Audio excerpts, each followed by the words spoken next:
যাকাতের টাকাটাও ঠিক মতো ধনীদের কাছ থেকে নিতে পারতাম, প্রতি বছর একটা করে পদ্মা সেতু করা যেত। সিলভার উনি হিসাব করে এসে বললেন, হুজুর রূপা আছে 900 গ্রাম। হুজুর বাড়ি তো ভাড়া মাশাআল্লাহ 50,000 টাকা পাই, এই যে 10 লাখ টাকা হলো এটাতে তার যাকাত দিতে হবে।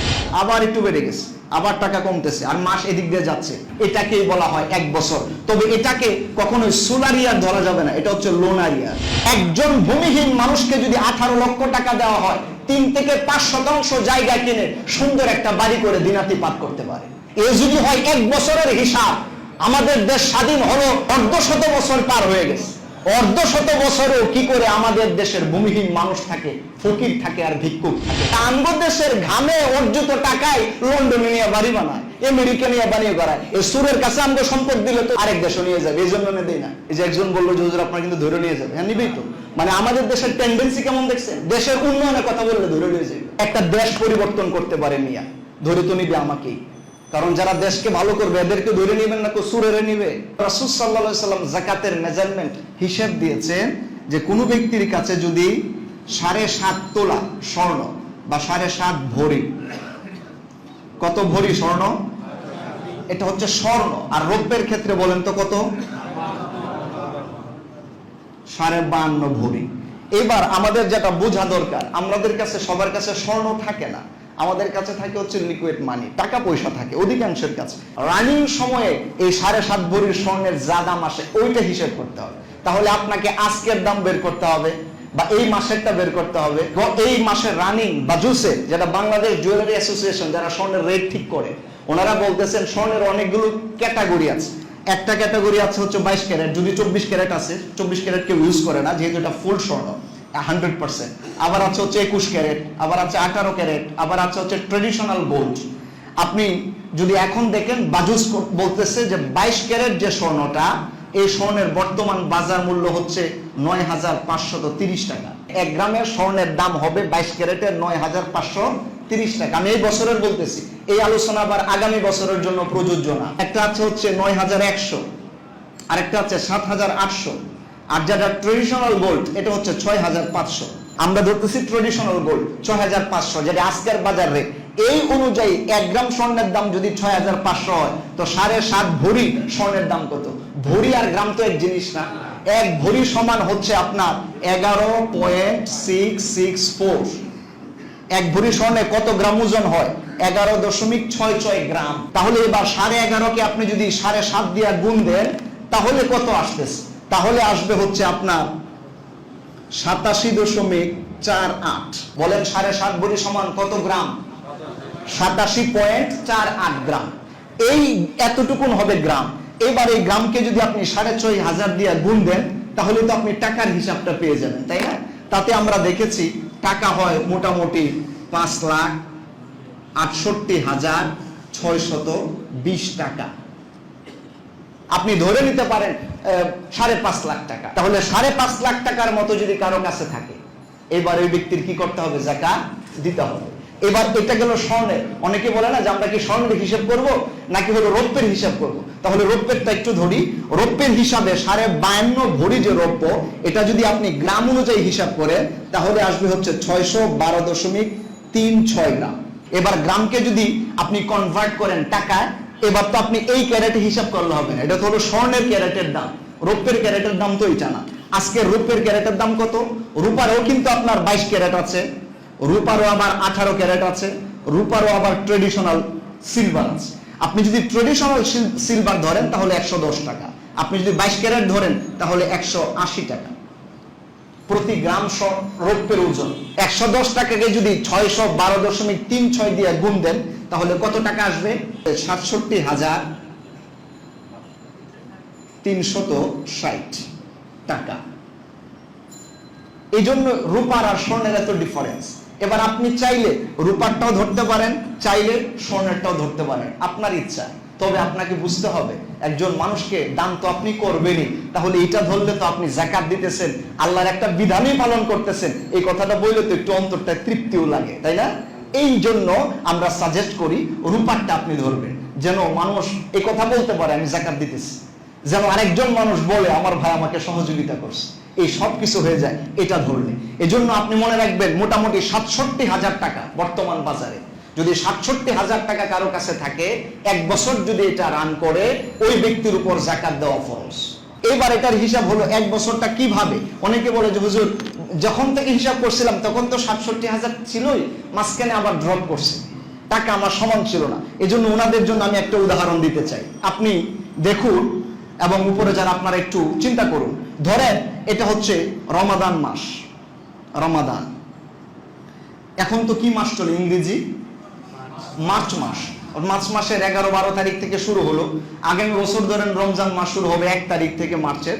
তাহলে এই রমাদান তো আরেক রমাদান, এবং এটাও যদি মার্চ মাস হয়, আপনি এবার দেখেন হিসাবটা কিভাবে করতে হবে, ১ বছর কিভাবে ধরতে হয়। ধরেন আপনি গত বছরে ছিলেন, গত বছরে আপনার যদি এরকম, বা এই বছরে যদি আপনার ৬৭,০০০ টাকা থাকে, টাকার রেঞ্জটা যদি এখানে হয়, আপনি দেখলেন এই মার্চ এপ্রিলও যায় ঠিক আছে, মেতে যায় একটু কমে গেছে, জুনে যায় আরেকটু কমছে, আবার একটু বাড়তেছে, আবার একটু বেড়ে গেছে, আবার টাকা কমতেছে, আর মাস এদিক দিয়ে যাচ্ছে, অক্টোবর নভেম্বরে চলে যাচ্ছে, নভেম্বরে চলে যাচ্ছে, ওইখানে যায় অনেক টাকা আসছে, এইখানে আবার নভেম্বরে যায় একদম জিরো, আবার ওইখানে যায় এইখানে আবার ৬৭,০০০ প্লাস টাকা আছে। তাহলে একটা বছরের মেজারমেন্ট যদি আপনি দেখেন, শুরু হয়েছিল ৬৭,০০০ দিয়া, মাঝখানে এটা হয়ে গেছে মনে করেন 50,000, এখানে আবার হয়ে গেছে হলো 90,000, এখানে আবার হয়ে গেছে মনে করেন জিরো, ব্যালেন্স জিরো, মানে আপনার খাইয়া দেয় আর কোনো টাকাই নাই, 0 টাকা। কিন্তু আবার রমজান মাস যখন আসছে তখন আপনি হিসাব করে দেখলেন ৬৭,০০০ টাকার আরো বেশি আছে। এই যে এইবার মাঝখানে কমলো কি বাড়লো এটা দেখার বিষয় না। ওই যে ১ বছরের শুরুতে ছিল আর আরেক বছরের হিসাবের দিন যদি আপনি ওই রকম পেয়ে যান, এটাকেই বলা হয় ১ বছর। তবে এটাকে কখনোই সোলার ইয়ার ধরা যাবে না, এটা হচ্ছে লোনার ইয়ার। লোনার ইয়ার হতে হবে, চান্দ্রবর্ষ, সৌরবর্ষ না, চান্দ্রবর্ষ হিসাবে। এই জন্য ১ রমজান থেকে হিসাব শুরু করবেন। এই বছরে আপনি এবার হিসাব মিলাবেন আপনার ৬৭,০০০ টাকা আছে কিনা। আবার আগামী রমজানে আবার দেখবেন সবকিছু বাদ দিয়ে ৬৭,০০০ বা ওই দিনের অনুযায়ী যে মেজারমেন্ট ওইটা ওই রকম আছে কিনা, আপনাকে বুঝে নিতে হবে যে আপনার উপরে যাকাত ফরজ হয়েছে। এটা গেল যাকাতের মূল মেজারমেন্টের উপর একটা বক্তব্য। এবার আপনি যদি যাকাতটা হিসাব করতে চান যে আমি, আমার তো শুধু এইভাবে টাকা না, আরো অনেকগুলো টাকা পয়সা আমার রয়েছে, তো আমি কিভাবে যাকাতের হিসাবটা করব। এবার আসুন আমি আপনাকে একটা উদাহরণ দিই। ধরুন একজন মানুষের যদি স্বর্ণ সে নিজে জমায়েত করে, কতটুক স্বর্ণ আর সে রাখবে। একজন মানুষের কাছে সাধারণত গোল্ড, স্বাভাবিক একজন মানুষের কাছে ধরেন 40 গ্রাম, আমরা মিডল একটা পয়েন্ট ধরলাম, 40 গ্রাম স্বর্ণ একজন ব্যক্তির কাছে আছে। 40 গ্রাম স্বর্ণের যা দাম আসে, বাজার মূল্য বিক্রি করার সময় যা আসে, ওই হিসাব করতে হয়। বললাম না যে অনেকগুলো কেস আছে এখানে। এবার 40 গ্রাম স্বর্ণের বাজার মূল্য যদি আপনি বিক্রি করতে যান, আমি একটা ক্যালকুলেট করছি, আনুমানিক ধরেন 3 লাখ টাকা।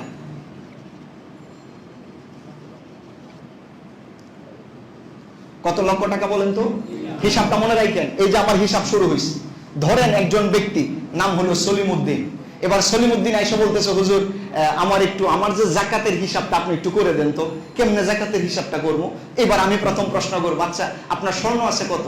উনি বাড়িতে হিসাব করে দেখলেন হুজুর আমার স্বর্ণ আছে 40 গ্রাম। এবার আমি বলবো বাজার মূল্য 40 গ্রামের কত হবে, বিক্রি করতে গেলে এই 40 গ্রাম স্বর্ণের দাম কত। তার আছে 22 ক্যারেটের 10 গ্রাম, 21 ক্যারেটের 20 গ্রাম, ট্রেডিশনাল গোল্ড 10 গ্রাম, এভাবে মিলাইয়া হয়েছে। আপনি মনে রাখবেন 21 ক্যারেট স্বর্ণের মধ্যে কিন্তু 75% থাকে হলো স্বর্ণ। আবার 22 ক্যারেটের মধ্যে 91.0.7 থাকে হলো পার্সেন্ট স্বর্ণ, বাকিটা খাত থাকে। আবার ট্রেডিশনাল গোল্ডে আরো কম থাকে। এইভাবে টোটাল হিসাব করার পরে যখন বাজারে আমি গেলাম, হিসাব করে দেখলাম এই সলিমউদ্দিন সাহেবের এই যে 40 গ্রাম স্বর্ণের বাজারে বিক্রয় মূল্য আছে 3 লাখ টাকা। আচ্ছা, এবার আমি তাকে জিজ্ঞেস করলাম, ভাই আপনার কাছে কি রূপাও আছে?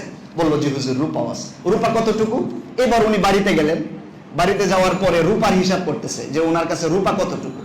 উনি আবার রূপার হিসাব করলেন, বারগুলো তো এরকমই থাকে, ধরেন সিলভার। উনি হিসাব করে এসে বললেন হুজুর রূপা আছে 900 গ্রাম, 1 কেজির কাছাকাছি। এখানে আবার 21 ক্যারেট আছে, 22 ক্যারেট আছে, 18 ক্যারেট আছে, ট্রেডিশনাল সিলভার আছে। সব মিলাই আমি হিসাব করলাম 900 গ্রামের ওজন। বাজারে যাইয়া দেখি সব মিলাই দেখলাম বাজার মূল্য 1 লাখ টাকা। 1 লাখ। বলেন তো স্বর্ণ ওনার কাছে যা 40 গ্রাম আছে বাজার মূল্য কত? 3 লাখ। আর ওনার কাছে যে রৌপ্য ছিল 900 গ্রাম, বাজার মূল্য কত? 1 লাখ। আমি কিন্তু একটা উদাহরণ দিচ্ছি, আপনি হিসাবটা এইভাবেই করবেন বাজারে আপনার ঘরে যাইয়া। আচ্ছা, এবার সলিমউদ্দিন সাহেবকে আমি আবার জিজ্ঞেস করলাম, ভাই আপনার কাছে কি পকেটে, ড্রয়ারে, হ্যাঁ, এরপরে হলো বিভিন্ন জায়গায় কিছু টাকা পয়সা আসেনি, কারেন্ট ব্যালেন্স গুলো? কজি হুজুর আমার তো কিছু বাড়িতে টাকা পয়সাও আছে। জিজ্ঞেস করলাম কত? উনি আবার বললো যে হুজুর আমার কাছে কারেন্ট যে মানিটা, যে টাকাটা আছে, এটা হলো 1 লাখ টাকা। একটা মানুষের কাছে 1 লাখ টাকা থাকা তো স্বাভাবিক, আমরা 1 লাখ টাকাই ধরলাম। 1 লাখ। তাহলে ওনার পকেটে আছে কত? 1 লাখ। রূপায় আছে আবার 1 লাখ টাকা, স্বর্ণ আছে আবার ওনার কত? 3 লাখ। হিসাব কি শেষ? আরো আইটেম থাকতে পারে না? আমি জিজ্ঞেস করলাম, ভাই আপনার বাড়ি গাড়ি আছে? হুজুর একটা বাড়িও আছে। ওনার কি আছে? একটা বাড়িও আছে। ঢাকা শহরে অনেকের ফ্ল্যাট থাকে না, এক ফ্ল্যাটে আপনি থাকেন, আরেক ফ্ল্যাট দিয়ে ভাড়া দিয়ে রাখছেন। আবার 10টা ফ্ল্যাটের মালিক আছেন, কেউ আছেন 5টা বাড়ির মালিকও আছে। বলতেছে হুজুর আমার তো একটা মাশাআল্লাহ বসুন্ধরা একটা বাড়ি আছে। ওরে বাবা, বাড়িও আছে আপনার? হ্যাঁ আছে। তো এবার আপনি যদি বাড়ির হিসাব করেন, একটা বাড়ি থেকে ভাড়া আসে কত? হুজুর বাড়ি তো ভাড়া মাশাআল্লাহ 50,000 টাকা পাই। কত হাজার? 50,000 টাকা উনি বাড়ি ভাড়া পায়। তাহলে এটাও তো ওনার আছে, বাড়ি ভাড়া আসছে হাতে। জিজ্ঞেস করলাম হিসাব শেষ? না হুজুর আরো কিছু আছে। আর কি আছে? বললো হুজুর আমার একটা ছোটখাটো ব্যবসা আছে। একটা মানুষ ব্যবসা করতে পারে না? বিজনেস থেকে ওনার বিজনেসটা আমি হিসাব করলাম যে কাপড়ের কিছু হলো, এই হলো জাপানি টরে, ফ্রান্স মাইক্রো, এই ধরনের অনেকগুলো কাপড়ের ওনার বিক্রি করে।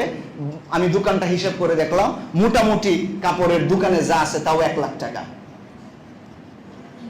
1 লাখ টাকার মাল তার ইয়াতে আছে, বাজারের বিক্রয় মূল্য যেটা সেটা অনুযায়ী 1 লাখ টাকা আছে। বললাম কি হিসাব শেষ? না হুজুর আরো কিছু আছে। কি? একটা অ্যাকাউন্টও আছে, হ্যাঁ, ইসলামী ব্যাংকে একটা অ্যাকাউন্ট আছে, বা শাহজালাল ব্যাংকে একটা অ্যাকাউন্ট আছে। তো অ্যাকাউন্ট যদি থাকে, অ্যাকাউন্টে কত আছে? হুজুর অ্যাকাউন্টে তো মোটামুটি 3 লাখ টাকা আছে। কয় লাখ?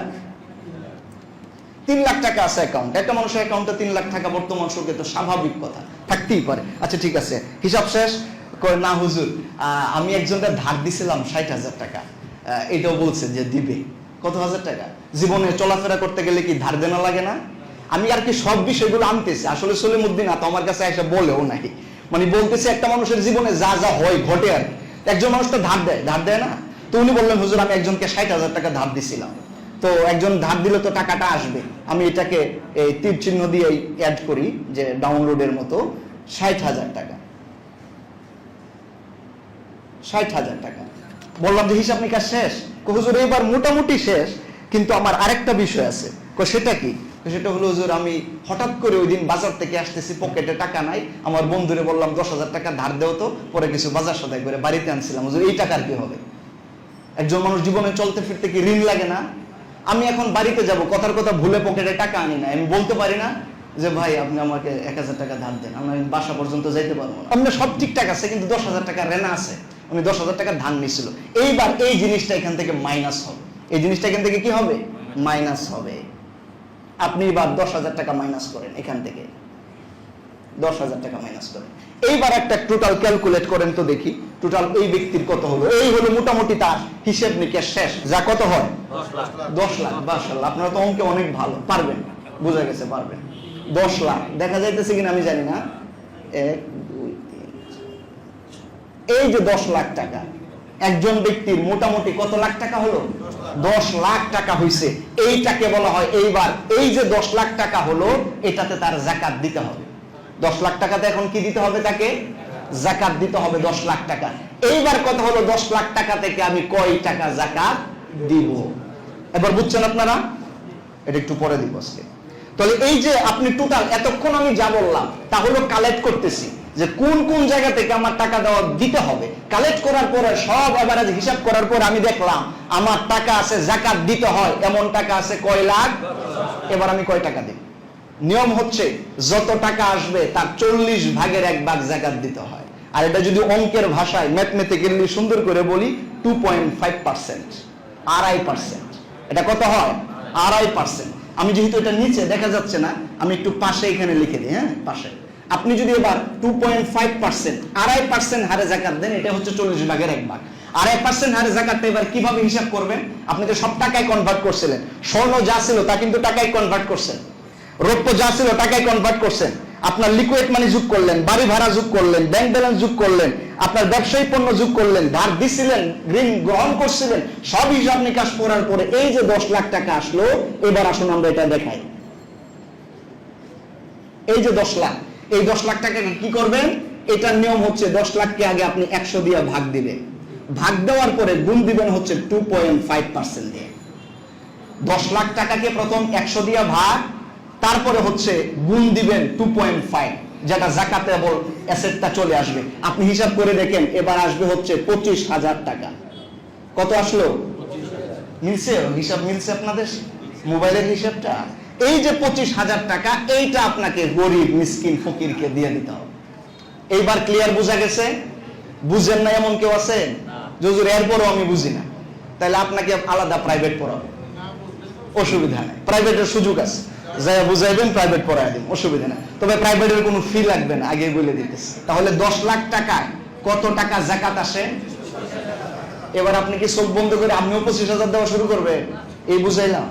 তা কিন্তু না, আপনি আপনারটা হিসাব করবেন। যারা নাস্তিক বা যাদের মনে ইসলাম নিয়ে চুলকানি আছে, অ্যালার্জি আছে, এরা বলে ইসলাম এটা কি বিভৎস এক ধর্ম, চুরি একটু করলে হাত কেটে দেয়। আরে বেটা বেকুব, তুমি খালি হাত কাটাটাই দেখলা, আর হাত যেন কাটতে না হয়, কোন ফকির মিসকিন যেন পৃথিবীতেই না থাকে, এই জন্য যে যাকাতের মতো একটা বড় উদ্যোগ ইসলাম নিয়ে ফকিরকে ধনী বানানোর সিস্টেম বানায় দিল, এ কি তোমার চোখে একবারও পড়লো না? ভোরের কাগজ খবর এই নামে একটা পত্রিকা আছে, আমি পড়ছি আর কয়েক বছর আগে। ওনারা বলেছেন যে গোটা বাংলাদেশে যে পরিমাণ মানুষের অর্থ সম্পদ আছে, এই পরিমাণ মানুষের অর্থ সম্পদ যদি যাকাত গ্রহণ করত সরকার, কে? সরকার বা ইসলামিক খেলাফত যদি হতো, এবং ওনারা যদি এই ধনাত্মবান ব্যক্তিদের একদম পুঙ্খানু হিসাব করে যাকাত আদায় করত, তাহলে এক বছরে বাংলাদেশি টাকায় প্রায় 30,000 কোটি টাকা যাকাত হতো। কয় হাজার কোটি? প্রায় 30,000 কোটি টাকা যাকাতযোগ্য সম্পদ সরকারের কাছে হতো। এইবার আসুন গরিবদের হিসাব করি, যার একটা ঘরই নাই, মানে মাথা গুজার ঠাঁই নাই, এর সাথে ফকির আর কেউ আছে? ফকির কেউ নাই। এইবার এই হিসেবটা সব জাতীয় সংসদের একটা অধিবেশনে একজন সাংসদ প্রশ্ন করেছিল ভূমিমন্ত্রীকে, আমাদের দেশে ভূমিহীন মানুষ কত? তৎকালীন 10ম জাতীয় সংসদের একজন সাংসদ এবং ভূমিমন্ত্রী, উনি বলেছিলেন আমাদের গোটা বাংলাদেশে প্রায় 17 লাখ মানুষ ভূমিহীন। কত লাখ? 17 লাখ মানুষের কোনো ভূমি নাই, মানে জায়গা জমি নাই। এবার আসুন আমরা উদ্যোগ নিলাম, এই ভূমিহীন মানুষকে ভূমি দেওয়া যায় কিভাবে। এবার সরকার সিদ্ধান্ত নিল, যাকাতের টাকা যা আসবে এ দিয়ে কিছু কিছু করে ভূমি কিনে দাও, তো দেখি কত মানুষকে ভূমি কিনে দেওয়া যায়। এইবার আপনি যে যাকাতযোগ্য সম্পদ 30,000 কোটি টাকা, এটাকে 17 লাখকে ভাগ দেন। আমরা হিসাব করে দেখেছি মোটামুটি 18 লক্ষ টাকা করে প্রতি মাথায় পড়ে। একজন ভূমিহীন মানুষকে যদি 18 লক্ষ টাকা দেওয়া হয়, 3 থেকে 5% জায়গা কিনে সুন্দর একটা বাড়ি করে দিনাতিপাত করতে পারে। এ যদি হয় 1 বছরের হিসাব, আমাদের দেশ স্বাধীন হলো 1/2 বছর পার হয়ে গেছে। 1/2 বছরেও কি করে আমাদের দেশের ভূমিহীন মানুষ থাকে, ফকির থাকে আর ভিক্ষুক থাকে? আমাকে আপনি এবার বলেন। ইসলাম যে বলে চুরি করলে হাত কেটে দিবে, ইসলাম হাত না কাটার মতো চলার ব্যবস্থাও করে দিয়েছে। কথা বলেন ঠিক কিনা? এমনি এমনি বলে নাই। এটা যদি আমাদের মতো ফকির মার্কা দেশের হিসাব হয়, তাহলে ধনাত্মক দেশগুলোর হিসাব কেমন হবে? আপনি তো গেলেন এইভাবে, আমি তো হিসাব করে দেখছি, এক পদ্মা সেতু বানাইতেই যে পরিমাণ আমাদের ঘাম গেছে, আর যে পরিমাণ এটাকে ফলাও করতেছে সারা বিশ্বে, আমরা যদি যাকাতের টাকাটাও ঠিক মতো ধনীদের কাছ থেকে নিতে পারতাম, প্রতি বছর একটা করে পদ্মা সেতু করা যেত। মানুষগুলো নিয়ে সরকার গঠিত, এরা আঙ্গ দেশের ঘামে অর্জিত টাকায় লন্ডনে নিয়ে বাড়ি বানায়, আমেরিকা নিয়ে বানিয়ে করায়। এই সুরের কাছে আমাকে সম্পদ দিলে তো যাও, আমি খাইতাম, এটা আমিও পারলাম না, আরেক দেশও নিয়ে যাবে, এই জন্য দেই না। নিয়ে যাক, অসুবিধা নাই। এই যে একজন বললো যে হুজুর আপনার কিন্তু ধরে নিয়ে যাবে, হ্যাঁ নিবেই তো। মানে আমাদের দেশের টেন্ডেন্সি কেমন দেখছেন? দেশের উন্নয়নের কথা বললে ধরে নিয়ে যাবে, হ্যাঁ, জাতির উন্নয়নের কথা বললে ধরে নিয়ে যাবে। এটা আপনার দোষ না, জাতিটাই এমন হয়েছে। যারা ফরমালিন খাইতে খাইতে অভ্যস্ত, এরা খাঁটি গরুর দুধ খাইলে তো পেটে বদ হজম হবেই। আমি কি খুব মানে ইলিগেল কথাগুলো বলতেছি আপনার কাছে? খুব খারাপ লাগতেছে আপনার? এটা একটা দেশ পরিবর্তন করতে পারে নিয়া, ধরে তো নিবে আমাকেই। কারণ যারা দেশকে ভালো করবে এদেরকে ধরে নিবেন না, সুরেরা নিবে। সুরেরা তো থাকে বড় বড় বিল্ডিং এ, এরা তো থাকে ভালো জায়গায়, এসিতে ঘুমায়, এরা দেশপ্রেমিক। আর মূলত যারা দেশপ্রেমিক এরা তো হলো কারাগারে আছে। তো এত কষ্ট লাগে না বা এত ভয় করে আর লাভ নেই। আমার এই হিসাবটা আপনি নেন, আমাকে বা আমার সাথে আপনারা একটু যুক্ত হয়ে আসেন, এই দেশের এই কাজটা করি। এই কাজটা করি, আর দেশের টাকা বাহিরে পাচার হয়, খালি এই জায়গাটা একটু লক আপ করে দেই, যাই করো না করো, টাকা কিন্তু দেশের বাহিরে যাবে না। এবার আমার দেশে একজন ফকির আপনি খুঁজে পাবেন না। আর যেগুলো সুর পাইবেন এগুলো জন্মগত সুর, এগুলোর হাত কাটাই দরকার। আমরা ওনাদেরকে ধন্যবাদ জানাই এবং বিনম্র শ্রদ্ধা জানাই ওই সমস্ত ব্যক্তিবর্গরে যারা নিজের যাকাতের টাকা হিসাব করেন এবং ইসলামের এই বিধানটা মেনে মানুষদেরকে সহযোগিতা করেন। আমরা কায়মানুবাদকে আল্লাহর কাছে দোয়া করে রব এই ধরনের সমাজপ্রেমিক মানুষকে, জাতিপ্রেমিক মানুষকে, দিনদার মানুষকে সম্পদ তুমি আল্লাহ আরো বাড়ায় দাও। কেন ওনাদেরকে আমাদের নেতা বানাও, সুরদেরকে আমরা নেতা চাই না, বাটপারদেরকে নেতা চাই না, ভালো মানুষদেরকে নেতা বানাও। আল্লাহ পাক আমাদের এই জাতি পরিবর্তন করবেন, দেশ পরিবর্তন করবেন ইনশাআল্লাহ। মন খুলে পড়েন আমিন। রাগ করছেন আপনারা?